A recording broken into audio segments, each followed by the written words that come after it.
রাধে রাধে বন্ধুরা, অনেকদিন বাদে দিলাম। সবাই আশা করি ভালো আছেন। ভালো লাগে পোস্ট দিয়ে বললে ভালো লাগে। পোস্ট আমি বাংলা দেখবো বা আজকে একদম নতুন কিছু ভিডিওটা কেমন হলো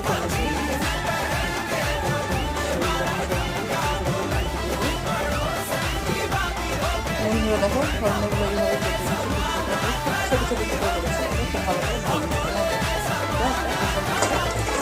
শিখে দিয়ে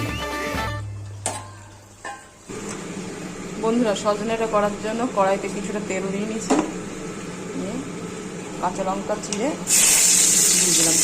যে যেমন ঝাল খাবে সেরকম লঙ্কা দেবে। এটা একটু ঝাল ঝাল টক টক হলেই ভালো লাগবে। তার সাথে কালো জিরে করে নিলাম।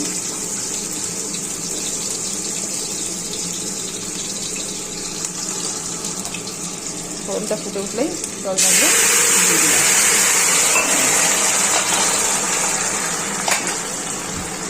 সজনাগুলোর সাথেই দেখো আমি একটা মশলা রেডি করে রেখেছি। হলুদ গুঁড়ো, জিরে গুঁড়ো, লবণ, একটু ধনে গুঁড়ো, একটু সামান্য মাত্র গরম মশলা, সেটা আমি দিয়ে দিলাম। জিরেটা যেহেতু ভাজা ছিল সেই জন্য বেশি না কষালেও হবে।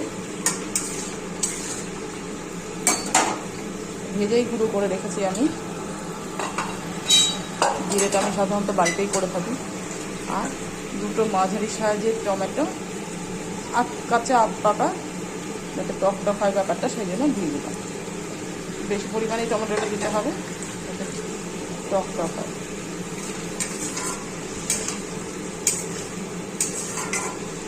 বন্ধুরা যেহেতু আমি প্রেশারে সেদ্ধ করে ফেলেছি সেই জন্য আর ঢাকা চাপা দেবো না, এইভাবেই করতে হবে।